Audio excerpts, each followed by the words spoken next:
3,66,000 कितनी 3,66,000 की औरों को मिला और मुसलमानों को मिला 3,66,000 की जगह पर 1,72,000। मुसलमानों की 1,95,000 नौकरी चली गई। सुरजापुरी की आबादी है 24.5 लाख, उनकी नौकरी में हिस्सेदारी होती है 39 लाख, मिली सिर्फ 15,000। फुलैया भाइयों की आबादी है 12 लाख, नौकरियों में हिस्सेदारी होती है 19,000, मिली सिर्फ 6,000। शेरशाह भाइयों की आबादी है 13 लाख, नौकरियों में हिस्सेदारी होती है 21,000, मिली सिर्फ 5,500। ये बातें तो आई, रिपोर्ट सबने पढ़ी, लेकिन किसी माई के लाल में हिम्मत नहीं हुई कि बिहार में कॉन्फ्रेंस करके, प्रेस कॉन्फ्रेंस करके कौम को यह बताए कि मेरी हक मारी हुई है। अगर ये हिम्मत भी किसी की हुई तो आपके बेटे अख्तर ईमान की हुई कि पटने में उसने चीख कर बताया कि हमारे साथ जुल्म हुआ है, हमारे साथ नाइंसाफी हुई है। यह आपने हमको ताकत दी है।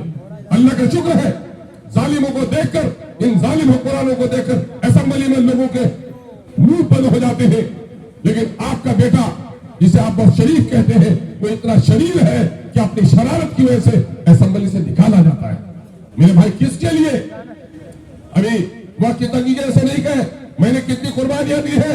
इन दलालों के बच्चों से पूछो कि आज थोड़े दिन के लिए हटे हो, अभी तो तड़प रहे हो बिन पानी की मछली की तरह। अख्तर ईमान के सामने में 2009 में भी नीतीश कुमार ने मुझे टिकट देने के लिए भेजा। मैंने कहा कि अरे कुछ दिमाग उमाग है आप लोग का। जाहिद शमशेद साहब इंतकाल कर गए बेचारे, उन्हीं के यहाँ मुझे बुलाया गया। जाहिद शमशेद साहब ने मुझे बुलाया कि अख्तर साहब चीफ मिनिस्टर के यहाँ से कुछ लोग आए हैं, आपसे मिलना चाहते हैं, सियासी मामला है, इसलिए आप क्या जाना ठीक नहीं होगा, मेरे भाई ने चाय पीजिए। गया तो यही कहा गया कि 2009 में मेरे तरफ से टिकट दीजिए, पार्टी पूरा फाइनेंस करेगी, आप इलेक्शन लड़िए। मैंने कहा कि भैया आप लोग को कुछ होश वगैरह है? असेंबली में बीजेपी के खिलाफ सबसे कौन बोलता है? बोला आप बोलते हैं। तो मैंने कहा बीजेपी के साथ बैठे हुए हो, मैं इतना बेजमीन हूं कि मैं बोलूं कुछ और करूं कुछ, मैं आपके साथ इलेक्शन लड़ने जाऊंगा? मैं इलेक्शन नहीं लड़ सकता ऐसी पार्टियों में। और दूसरा जुमला मैंने कहा कि तस्लीमुद्दीन साहब मेरे सियासी उस्ताद है, उनके खिलाफ मैं इलेक्शन नहीं लड़ सकता। मुंह बनाकर चले गए।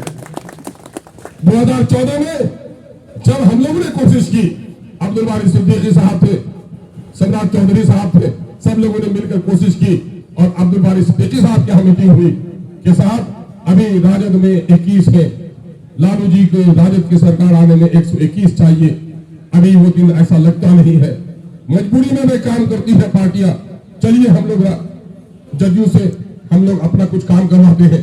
मैंने और सारे लोगों ने मशवरा किया, जदयू को गोया भाजपा से अलग करने में हम लोगों ने वादा किया और उसके बाद